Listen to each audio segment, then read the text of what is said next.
Ladies and gentlemen, welcome to Metropolis Radio. Now, I do know that Disney Plus Day was a few days ago, but I just got around to watching some of the marketing, not all of it.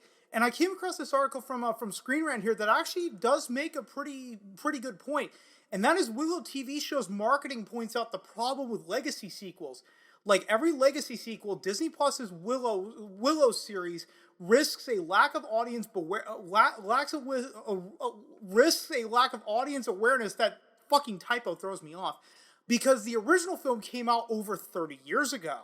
The promo for Disney's Willow show, released during Disney Plus Day, pointed out its own awareness of the problem with legacy sequels, and may just win over a younger audience because of it. The upcoming series is based on the 1988 movie Willow from producer George Lucas and director Ron Howard. The movie follows an aspiring sorcerer named Willow who must defend a baby girl who is prophesied to end the evil reign of a powerful witch who rules over the land. Willow star well-loved actors Warwick Davis and Val Kilmer, and has built a dedicated cult audience in the years since its release. As part of the Disney Plus Day event, Disney released the first promo for the Willow sequel show, which will continue the story established in the original film. The video featured Warwick Davis, who will return as Willow, introducing the younger members of the show's cast, while Davis jokingly plays up Willow's and his own importance to film history. All but one of the Gen Z age actors said they'd never seen the original Willow movie. A few even joked that they didn't even know the project they were working on was a sequel. The situation was obviously played for laughs, but the gag suggested a refreshing self-awareness that might help make younger audiences curious to learn more about Willow. Like every legacy sequel, Willow risks a lack of audience awareness because the original film came out over 30 years ago. Actor Tony Revolori says in the promo that he only learned about Willow because his dad had loved it and made it watch it with him. You know what? Instead of reading like everything that happens in this video, I'm just going to go ahead and show the video to you guys verbatim. You know, copyright claim be damned. Hello. Yes, it's me, world-famous actor Warwick Davis. I'm thrilled to be coming to you from the set of the brand new sequel series to my most popular role, Willow. Yeah, we heard you die-hard Willow fans. The Willowmongers, the Willing Me Softlies, the Low Boys. You get the idea, we're still workshopping fan-based names for that.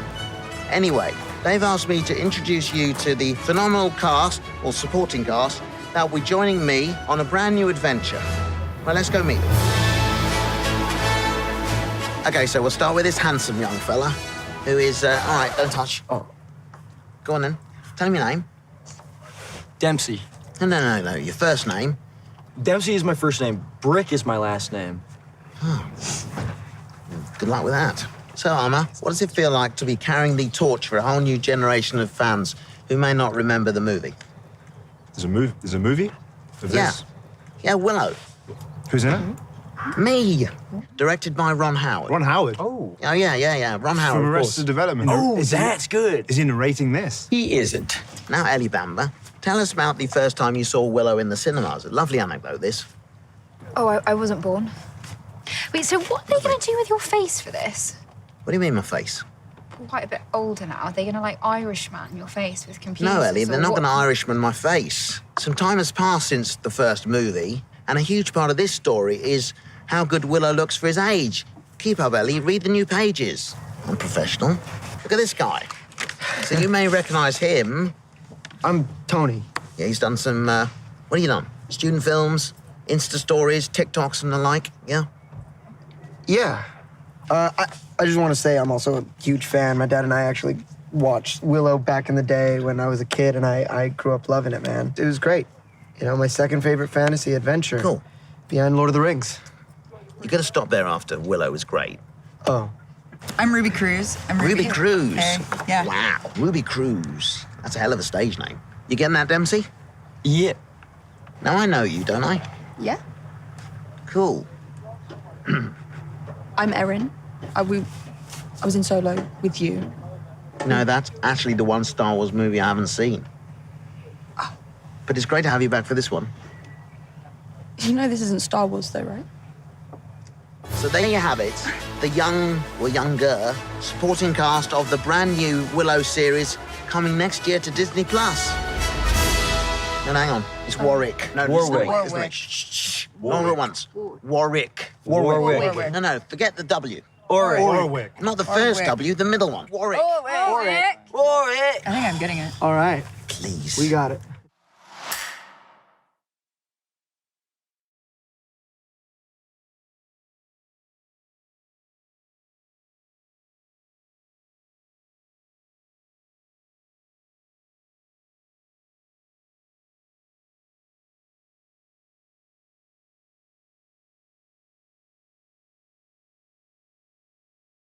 Now this article does continue on, and this point is actually very big. Willow doesn't have the cultural presence or brand infrastructure of a franchise like Star Wars that's so ubiquitous in pop culture that generations of people have grown up with it. That's a very good point. Whereas, a movie like Willow may have found its audience a lot later. That doesn't necessarily mean that that if you make a sequel today, it's gonna be successful. And we go into here. Tron Legacy faced a similar problem in 2010 by relying too much on nostalgia without realizing the age range most inclined to go to movies had no connection with the original Tron movie from the 80s. And I would argue that most people had no connection to Tron because Disney refused to re-release that movie for years. Disney refused to re-release the original Tron. I believe they only released it on DVD back in 2002 and never pulled it out of the vault, and only pulled it out of the vault once Tron Legacy was announced to go to theaters 6 months in advance. But by that time, it's who the hell cares about Tron?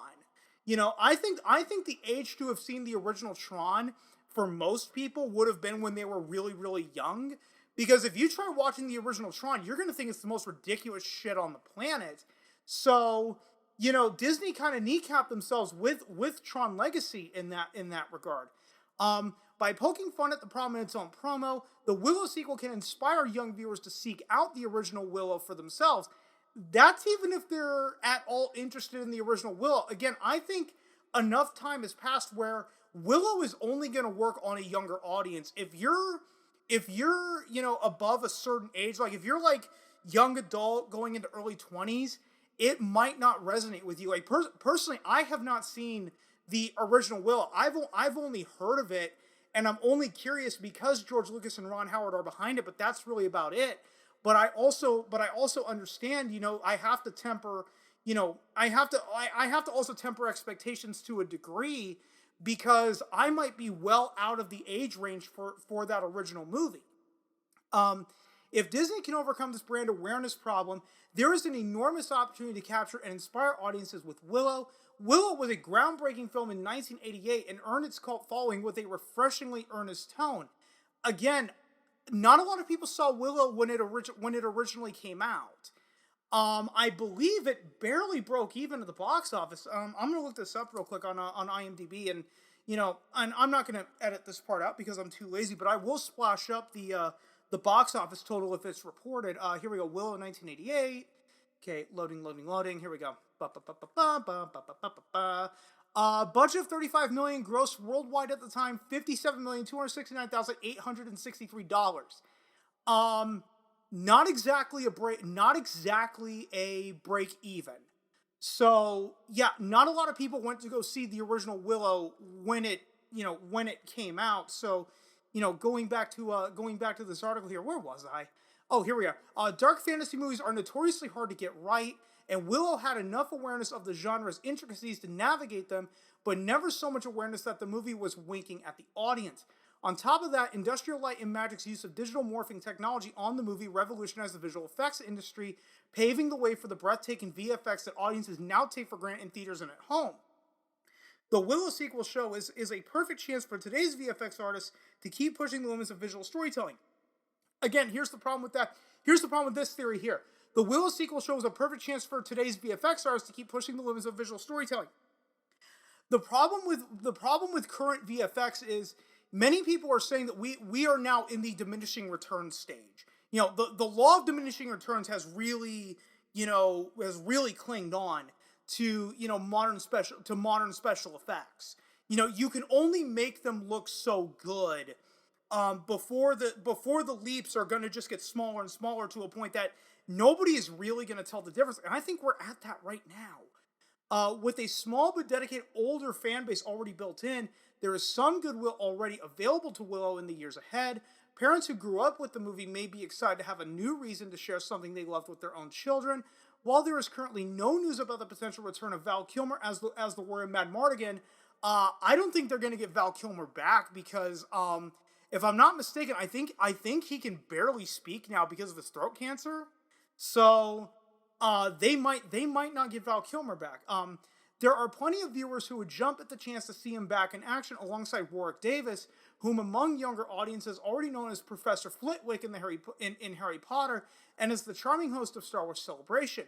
More likely than not, Willow will do just fine with new audiences because Disney knows it needs them.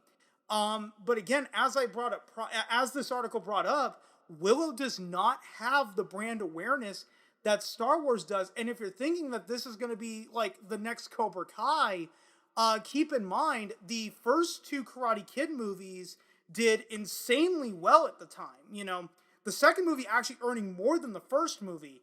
And Karate Kid Part 3, while not a box office bomb, did not make nearly as much money as those first two movies did. Then they tried rebooting it in the 90s and it failed with Hilary Swank. Then they tried it again with Jaden Smith in the 2010 reboot. But the problem with the reboot was that they creatively put themselves in a corner by already setting it in Beijing. So it's not like you can go to an exotic locale. So sometimes taking that step backwards is truly taking that step forward. But again, is Willow going to be as successful as Cobra Kai? I don't want to say no because that would be calling it way too early. And I do like how that trailer, it is like the author pointed out, it is very self-aware. Like, what the hell is Willow? Oh, it's some movie that came out 30 years ago. So, we're gonna have to wait and see. I never want to make a judgment call too early, but Blade Runner 2049 did not generate huge box office numbers despite people thinking that Blade Runner had a massive fan base. It does have a huge cult following, but obviously not enough but obviously wasn't enough to make Blade Runner 2049 a box office hit. And guys, that's pretty much all I got for you. Before I tangent off for too long again, if you stuck around this long, thanks so much for doing so. And if you've been following me long enough, you know I am terrible at ending these videos, so I will just see you guys next time.